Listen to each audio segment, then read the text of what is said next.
नमस्कार, स्वागत है आपका हमारे यूट्यूब चैनल पर। बात करते हैं कक्षा 5 गणित विषय के गृह कार्य नंबर फर्स्ट की होमवर्क फर्स्ट के ऊपर आप कार्य किस तरह से करेंगे। इसमें पहला प्रश्न दिया गया पासे का खेल से संबंधित।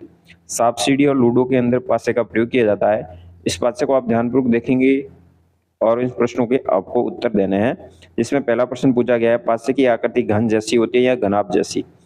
तो पासा बना हुआ होता है जिसका प्रत्येक भाग वर्गाकार होता है चारों तरफ, इसलिए घन के आकार की होती है।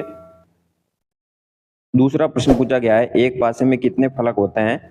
तो एक पासे में कुल 6 फलक होते हैं। 6 का मतलब 6 भाग हो गए, जिसमें 1 2 ऊपर नीचे साइड वाला इसके पीछे वाला है, एक बॉक्स की तरह 6 भाग होते हैं।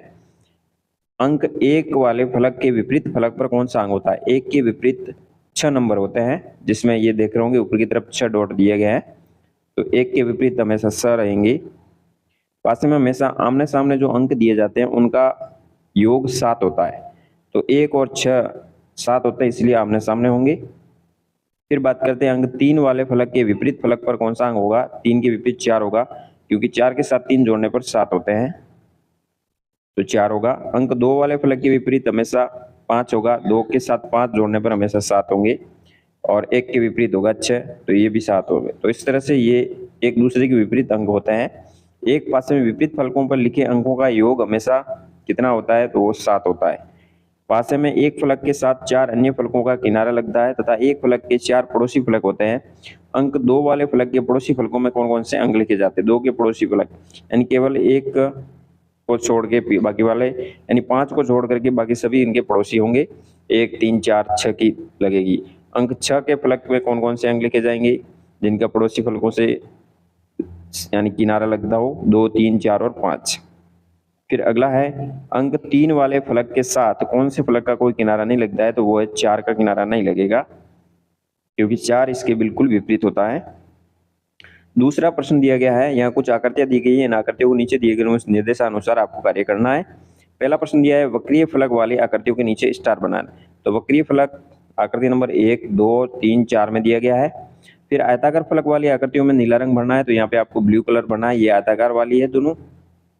फिर आपके सामने प्रश्न है ऐसी सभी आकृतियों में लाल रंग भरना है जो वर्ताकार फलक हो। तो वर्ताकार एक इसमें दिया गया है, एक इसमें दिया गया है।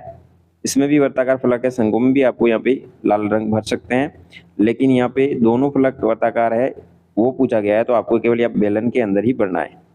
एक ऐसी आकृति जिसका केवल एक कोना शीर्ष होता है और एक कोना शीर्ष होता है, तो ये शंकु का होता है, तो इसमें आपको हरा कलर भरना है। फिर दी गई आकृतियों के नीचे इनके समान आकार वाली किसी 2 वस्तुओं के नाम लिखने हैं। जैसे शंकु के आकार की आइसक्रीम का कौन होता है, टोपी होती है।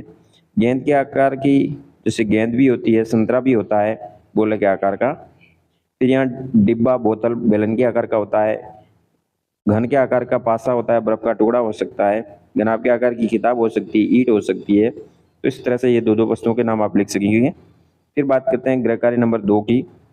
2 में वृत्त का व्यास, त्रिज्या और केंद्र खोजना है। इसके लिए आपको एक यहाँ पे सामान्य दिया गया है कि बिना केंद्र के कटे हुए कुछ वृत्त यानी ढक्कन से ट्रेस किए हुए कागज के वर्ताकार आप टुकड़े ले सकते हैं। एक वर्ताकार कागज का टुकड़ा लेना है, उस कागज को आधे में मोड़ना है, अच्छी तरह से मोड़कर रेखा बनानी है उसके ऊपर, जिस तरह से इस चित्र में बनाई गई है।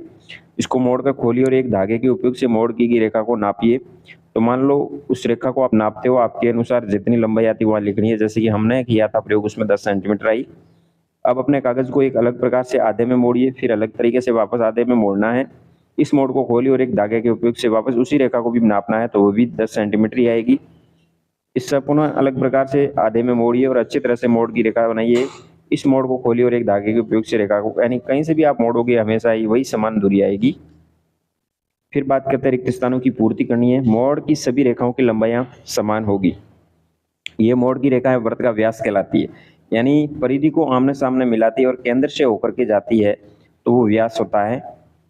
सभी व्यास जिस बिंदु पर मिलते हैं वह बिंदु वृत्त का केंद्र होता है। वृत्त के केंद्र के व्यास को 2 बराबर भागों में बांटता है। प्रत्येक भाग की लंबाई वृत्त की त्रिज्या है। वृत्त की त्रिज्या उसकी व्यास की हमेशा आधी होती है। फिर तीसरा प्रश्न दिया गया है खेल मैदान में वृत्त बनाना। खेल मैदान में एक बच्चे को केंद्र बनाकर खड़ा कर सकते हैं। उसे रस्सी का एक सिरा पकड़वाए और रस्सी का दूसरा सिरा पकड़कर एक बच्चा चारों तरफ घूमे तो जमीन पर निशान बनाए गोलाकार। शेष बच्चे उस घेरे में खड़े रहे, यानी परिधि के अंदर खड़े हो। घेरे पर खड़ा प्रत्येक बच्चा केंद्र से बराबर दूरी पर है, यही दूरी त्रिज्या है। धन्यवाद।